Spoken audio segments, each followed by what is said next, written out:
Bismillahirrahmanirrahim. Assalamualaikum warahmatullahi wabarakatuh. Salam kepada kalian semua. Selamat pagi, selamat siang, selamat sore, ataupun selamat malam kepada siapapun yang telah menonton video ini. Perkenalkan, nama saya Muhammad Rayhan Maula Akbar dari Prodi Teknik Elektro, Fakultas Teknik Universitas Jember. Hari ini saya di sini dengan tujuan ingin menyelesaikan tugas besar saya, yaitu membuat presentasi mengenai drive test 4G. Dan setelah saya pikirkan, saya mengambil tema yang berupa optimasi jaringan untuk performa maksimal. Saya di sini juga sebagai ingin menyelesaikan tugas besar dari mata kuliah dasar sistem telekomunikasi. Mari kita mulai. Pertama, saya akan menjelaskan mengenai pengertian dari drive test. Drive test adalah teknik pengukuran lapangan untuk mengumpulkan data performa jaringan seluler. Ini mencakup analisis kekuatan sinyal, cakupan, serta kinerja fitur jaringan seperti panggilan suara, transfer data, dan SMS. Alat yang biasanya digunakan untuk mengukur dari drive test ini adalah scanner, ponsel uji, ataupun laptop. Yang pertama adalah scanner. Scanner itu biasa digunakan untuk mengukur frekuensi dan sinyal. Scanner ini biasa dibilang seperti osiloskop. Bila Anda tahu apa itu osiloskop adalah sebuah alat yang digunakan untuk mengetes sinyal informasi dan sinyal carrier yang bisa dilihat dari komponen-komponen seperti AC voltage source, ataupun mikrofon atau yang lain-lain. Itu supaya kita bisa melihat gelombang dari sinyal tersebut ataupun frekuensinya. Selanjutnya adalah ponsel uji. Ponsel uji adalah penggunaan perangkat yang terhubung langsung ke jaringan untuk menguji kualitas. Seperti misalnya kabel HDMI ataupun kabel charger yang kita colokkan langsung dari laptop ke HP untuk mengetes kualitas jaringan yang dialami oleh em, perantara tersebut. Dan yang terakhir adalah laptop dan PC.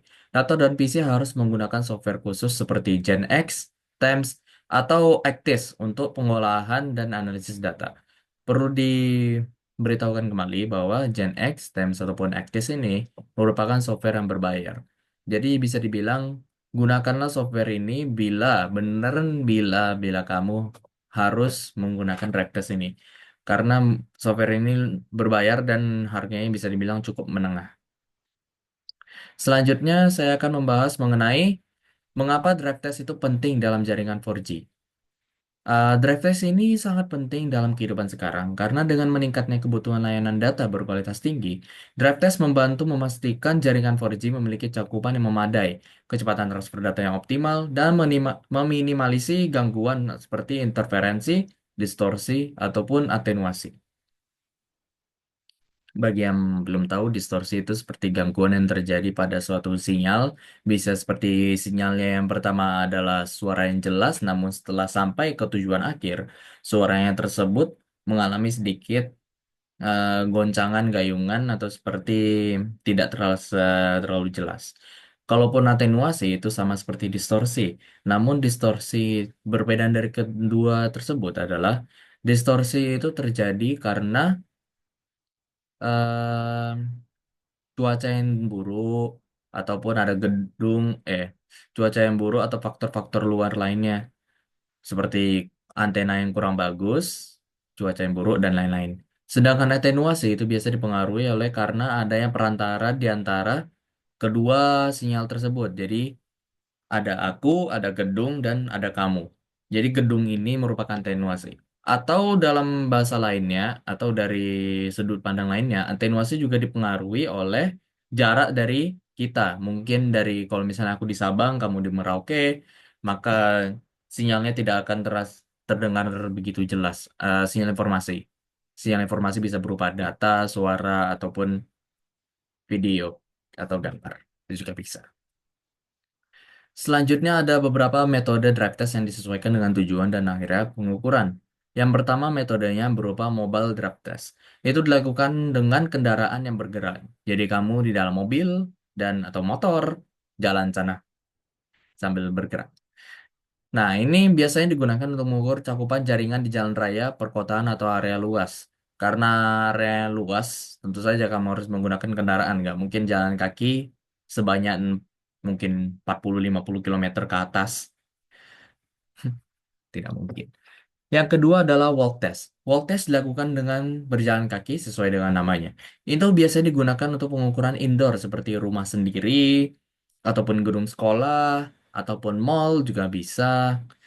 Jadi biasanya yang kalau nggak terlalu jauh, bisa jalan kaki ya, silakan melakukan walk test karena lebih efisien dan lebih bagus. Dan yang terakhir adalah static test. Static test ini perangkat uji yang diam di satu lokasi tertentu.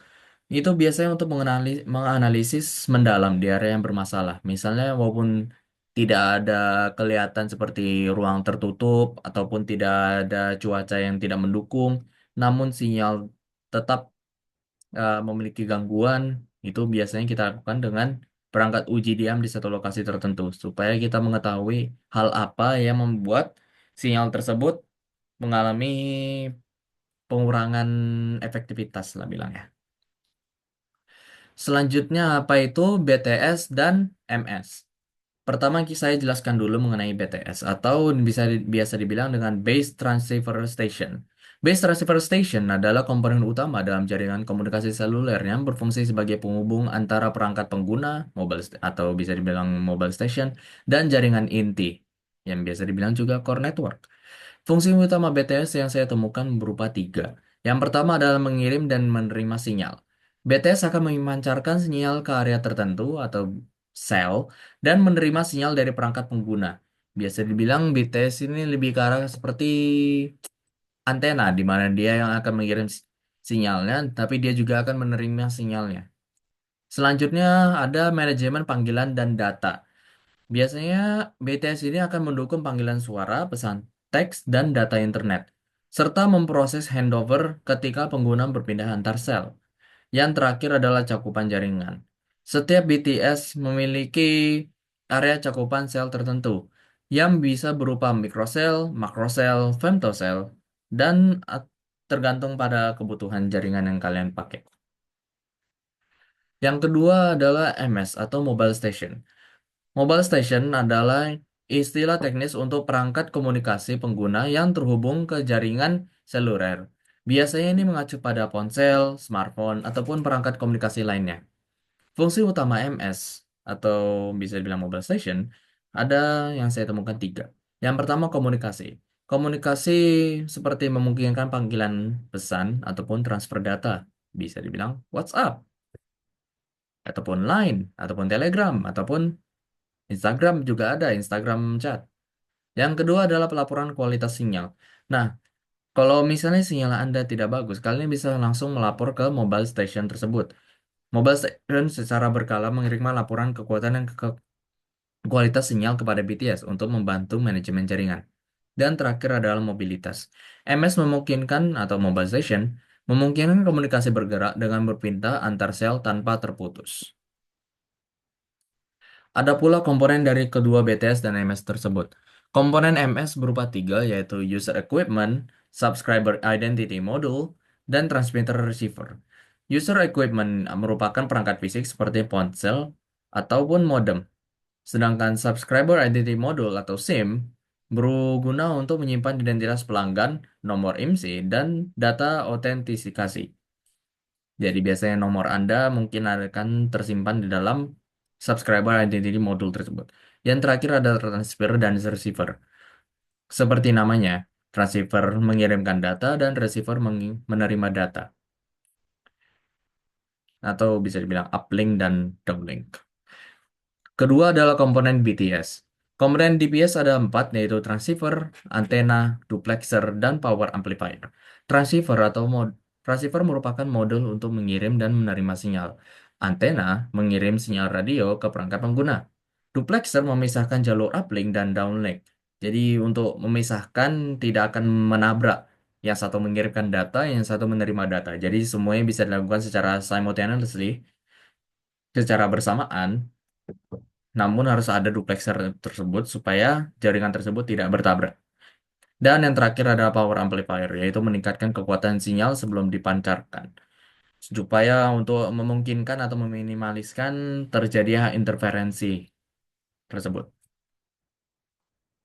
Selanjutnya ada hubungan BTS dan MS dalam drive test. Dalam drive test, hubungan BTS dan MS sangat penting untuk Mengukur kualitas jaringan. MS digunakan untuk menguji kekuatan sinyal dari BTS.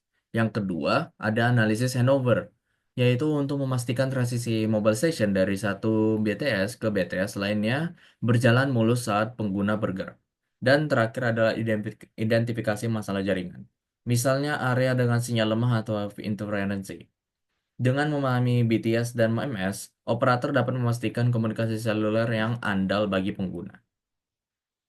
Selanjutnya kita akan membahas mengenai jenis metode pengujian performa jaringan.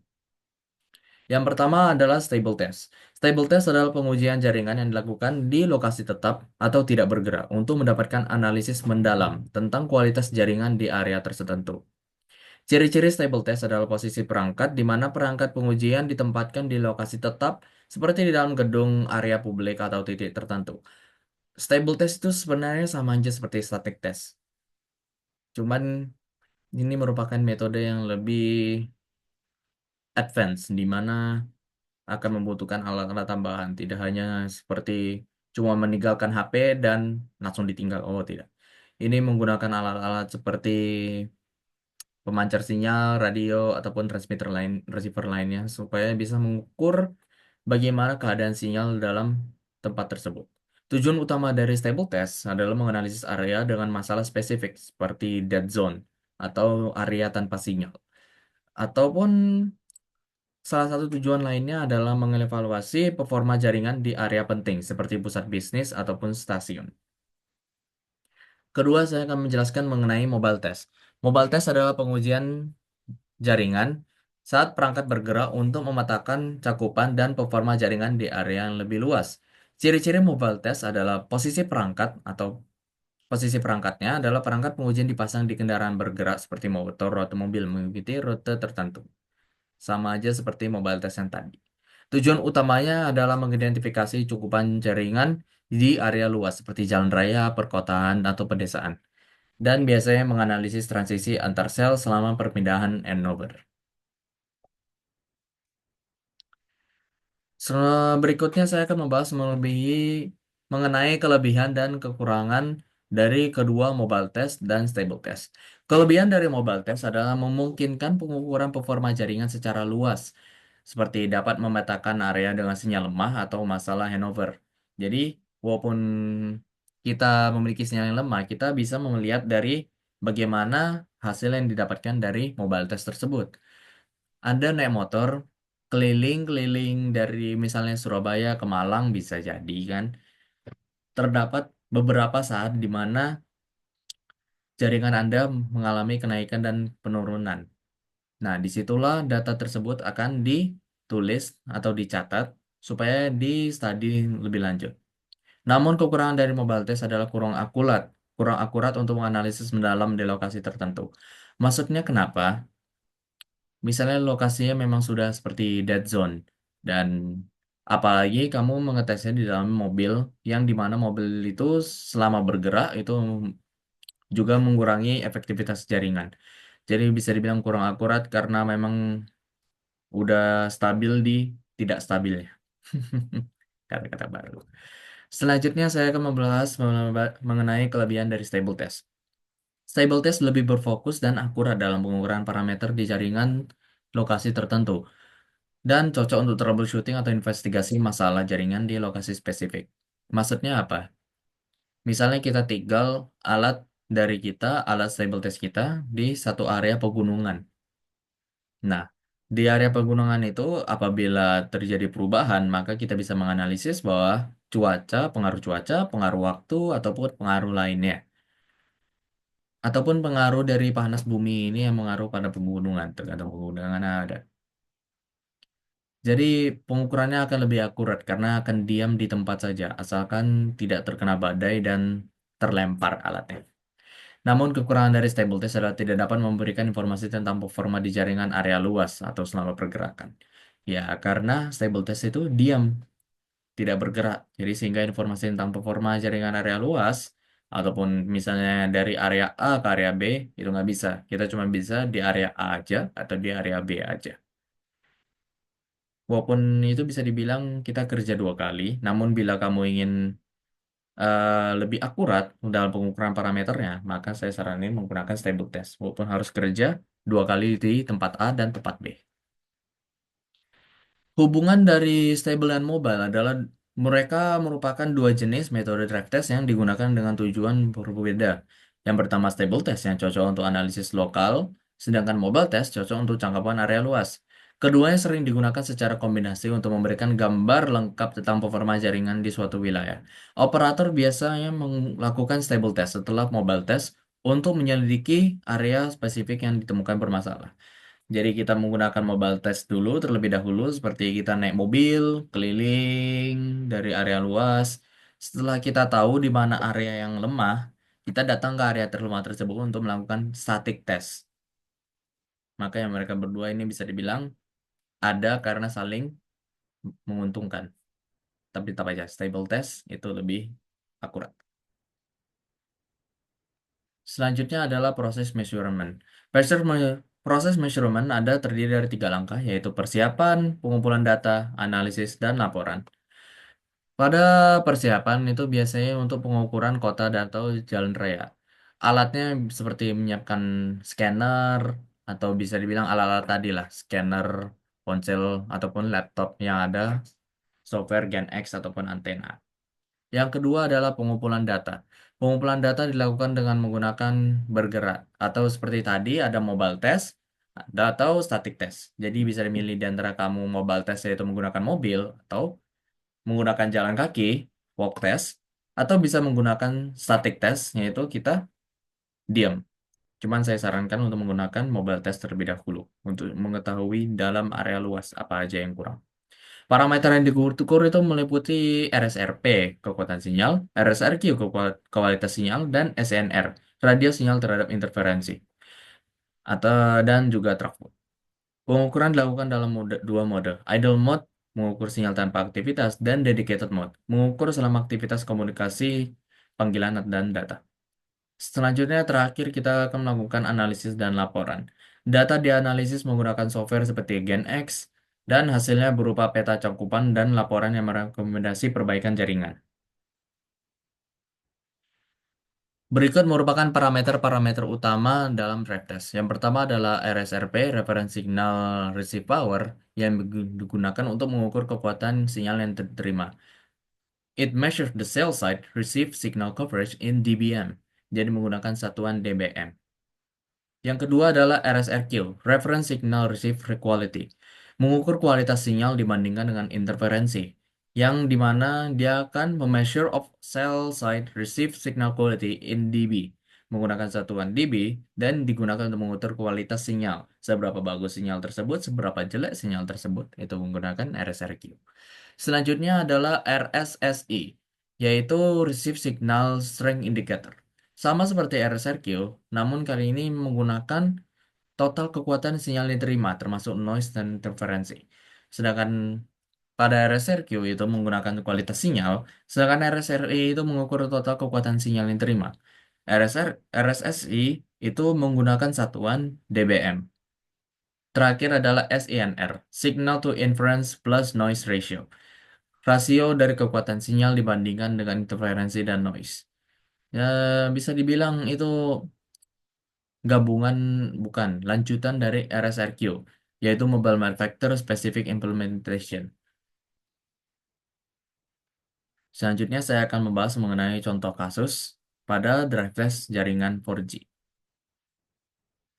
Yang pertama yaitu saya akan membahas kasus cangkupan sinyal lemah di daerah perkotaan. Pengguna sering mengeluh mengenai kualitas sinyal yang lemah atau tidak stabil di kawasan tertentu di kota, terutama di area dengan gedung-gedung tinggi. Solusi-solusi yang bisa kita kerjakan adalah menambahkan BTS Micro atau Pico untuk memperkuat cakupan di area dengan sinyal lemah. Atau yang kedua, mengoptimalkan antena BTS terdekat dengan penyesuaian tilt dan azimuth. Kasus kedua yang saya dapatkan adalah mengenai error buruk di dalam ruang tertutup. Maksudnya seperti, pernah nggak Anda memiliki masuk ke dalam gedung tertutup dan ingin coba main game, misalnya game online seperti Mobile Legends, Clash Royale, dan lain-lainnya. Pasti Anda akan ngeluh seperti terdapat gangguan sinyal, nge-lag, ataupun yang lain-lainnya. Nah, biasanya ini pengguna di dalam gedung seperti mall yang dimana tidak ada celah untuk sinyal masuk, ataupun kantor yang jendelanya tertutup semua, itu biasanya mengalami kesulitan melakukan panggilan ataupun mengakses internet. Tindakan solusi yang bisa saya kasih adalah menambahkan distributed antena system atau repeater dalam gedung.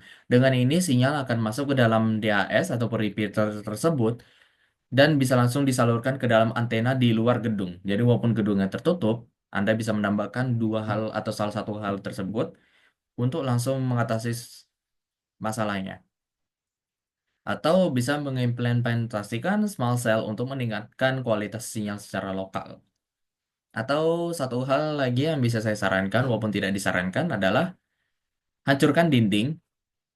Setelah hancurkan dinding, maka ada dinding terbuka. Setelah ada dinding terbuka, maka sinyal Anda lancar. Paham? Hmm. Dan kasus terakhir yang saya dapatkan yaitu kasus yang terjadi karena adanya gangguan sinyal pada saat lagi dalam perjalanan di jalan raya. Inilah mengapa saya bilang kekurangan dari mobile test, di mana pengguna sering mengalami panggilan terputus saat berkendara di jalan raya yang menghubungkan dua kota besar.